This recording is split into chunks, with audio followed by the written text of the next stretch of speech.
retouching, really retouching spots. And I'm going to make a new layer by hitting this plus sign. I'll double click on the text that says layer 1, and I'm going to rename this retouching. I get in the habit of naming my layers, then if I have like 12 of them, it's easier to keep track of. Okay, so this is a blank layer. It's like I put a clear transparency on top of the picture.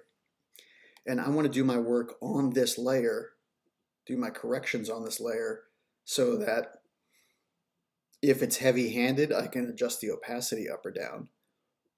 Or if I make a mistake, I still have preserved my work from before. Now the two tools we're going to use for retouching are the healing brush. Looks like a band-aid over here.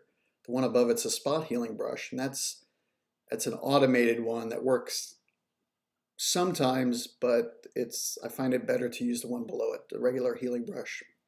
And that's because you get to dictate what's going on. And the clone stamp tool. The difference between the two, the healing brush is going to blend the area that you sample and what you're trying to paint over, whereas the clone stamp is going to paint an exact copy of what you're sampling from. All right, let's zoom in. Let's see if we can find some imperfections here. Look at that nose right on the end of the hair right on the end of the nose. So if I want to correct that, I'll use the healing brush, and the tools are on the left, and the attributes of the tool selected are on the top, and I have to make sure this is at current and below.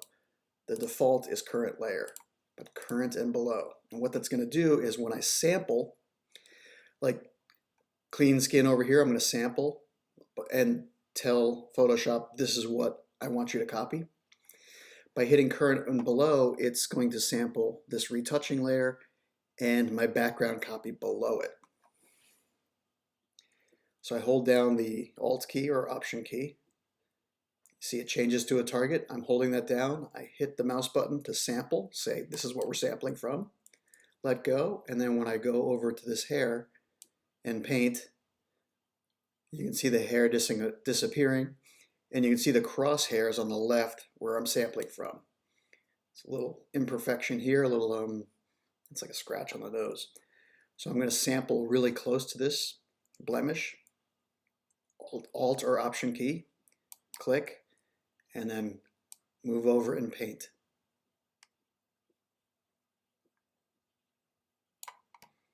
Do the same thing with some longer whiskers. And really you just got to cruise around and find those imperfections. And I'm of the opinion you don't want to clean up too much. Just the things that are going to distract the eye. Sample, Alt, click, paint out that hair. Sample, Alt, click, paint out that hair. Really, let's back up. Oh, this is a good one. So there's a blemish here on the hat. So I'm going to sample the good texture and then just hold down the mouse button and paint.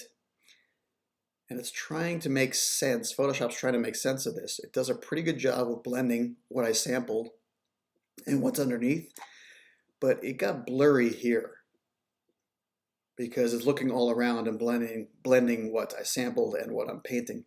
So it brought some of this in. That's where I can go to the clone stamp. So the clone stamp is going to do a similar thing. I still need to sample. So hold down the Alt key and sample. But now when I paint, it's painting a perfect copy of the sampled area and not blending the underneath area. And if it gets a little funky, I can go back and blend the two. Okay, so that's the difference. You can go around and correct hairs, all sorts of blemishes. You could spend a lot of time doing this.